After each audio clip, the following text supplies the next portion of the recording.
دو بیانات ہیں جن کو باری باری کر کے سنوائیں گے. پہلے شاہد خاقان عباسی صاحب کا ایک بیان ہے، وہ سنوا لیں اور پھر پروگرام کا آغاز کرتے ہیں.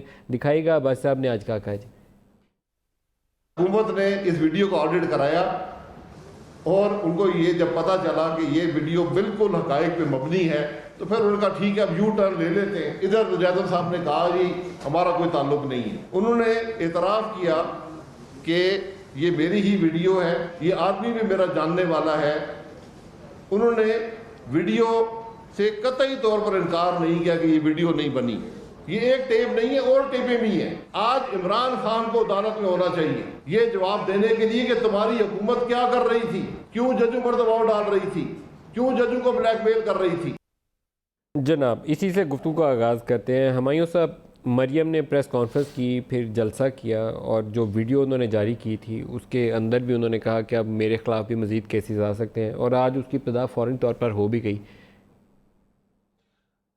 دیکھیں سلمان ساتھ بیٹھے ہیں اور میں بہت زیادہ وکیل بننے کی کوشش نہیں کروں گا، نہ مجھے اتنا علم ہے لیگل میٹرز کا. موٹی موٹی چیزیں جو مجھے معلوم ہیں کہ ویڈیو ایویڈنس جو ہوتا ہے یا آڈیو ایویڈنس، اس کے بڑے ٹف قوانین ہوتے ہیں. یہ کس نے لیا، جس کی ویڈیو لی جا رہی تھی اسے معلوم ہے نہیں ہے. آج اٹارنی جنرل کا ایک بیان ہے اس سلسلے میں کہ یہ ایک ٹوٹل انلیگل ایکٹ ہوتا ہے اور اس کی اپنی سزا I think cyber crime rules میں موجود ہے، کیونکہ یہ بہت آسانی سے ڈسٹارٹ کیا جا سکتا ہے.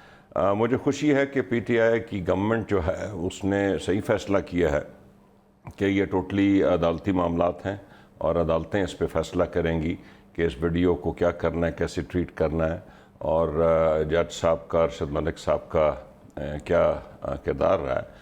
لیکن میری نظر میں پریما فیسی جو مجھے نظر آ رہا ہے کہ مجھے لگتا ہے کہ کافی ڈیسپریٹ ہے اس وقت پی ایم ایل این، اور ہر طرح کی کوشش ہو رہی ہے کہ ان کے لیڈرز کو بچایا جا سکے.